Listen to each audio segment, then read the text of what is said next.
We're heading now to the Prime Minister, Anthony Albanese. We'll be back to Joel soon. This is one of the wonders of the world, some 21,000 kilometres long. This particular section is built in 1505. We are literally standing on history. History in recognition of the longevity of Chinese culture and Chinese achievement as well. And it's my great honour to be here for the first time as Prime Minister. I came here as part of a parliamentary delegation in the end of the 1990s, a bipartisan delegation. And when I became a Member of Parliament in 1996, I wanted to make sure that I understood the rise of China. It was very clear that China was going to be a very powerful country over the years to come. And the economic achievement that we have seen China achieve over recent decades has seen literally hundreds of millions of people lifted out of poverty. It has also been a rise that has benefited our regional economy, including, of course, Australia. And over the past few days, I've had important meetings as well with the business community. The fact that we had yesterday at the Business Roundtable representatives of financial institutions such as ANZ, education institutions such as Monash and the University of New South Wales, as well as the great resources companies, BHP, Rio Tinto, Fortescue and others, is symptomatic of the importance for the Australian economy that a good relationship with China means.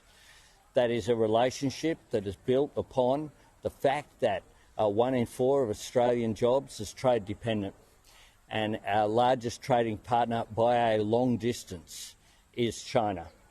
And that's why yesterday's roundtable came up with some practical initiatives going forward, including further work on steel decarbonisation between Australian businesses and Chinese businesses. The work that's taking place with Chinese companies that were represented around that roundtable, as well hosted by the Business Council of Australia as well as the Chinese counterparts. And I thank Brand Black and the Business Council of Australia for the work that they've put into this visit.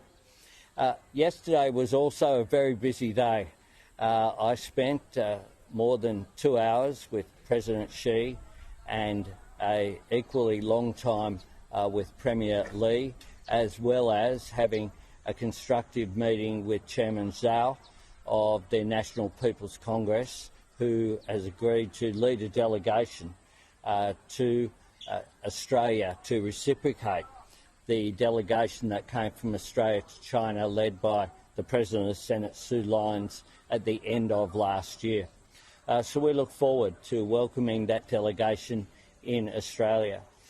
Yesterday was an opportunity as well for us to develop the relationship between Australia and China. I've said consistently that we'll cooperate where we can, disagree where we must, but engage in our national interest. It is very clear that it is in our national interest for us to have a positive relationship with China, where there are differences, to talk about them but not be defined by them. And that is critical going forward. Here today, of course, I have the sense of history, following in the footsteps of the Labor Prime Minister Gough Whitlam, who was the first Prime Minister to visit here in 1973. It followed the correct decision that he made as leader of the Labor Party in 1971. And that was, of course, at the time when that was a controversial decision to recognise the People's Republic of China. Of course, at that time in the world, the United States, led by Richard Nixon and Henry Kissinger, of course, also engaged historically. It's important that we build stability and security in our world, and part of that has to be positive engagement. That's what I'm doing here, and I'm very honoured to be here today.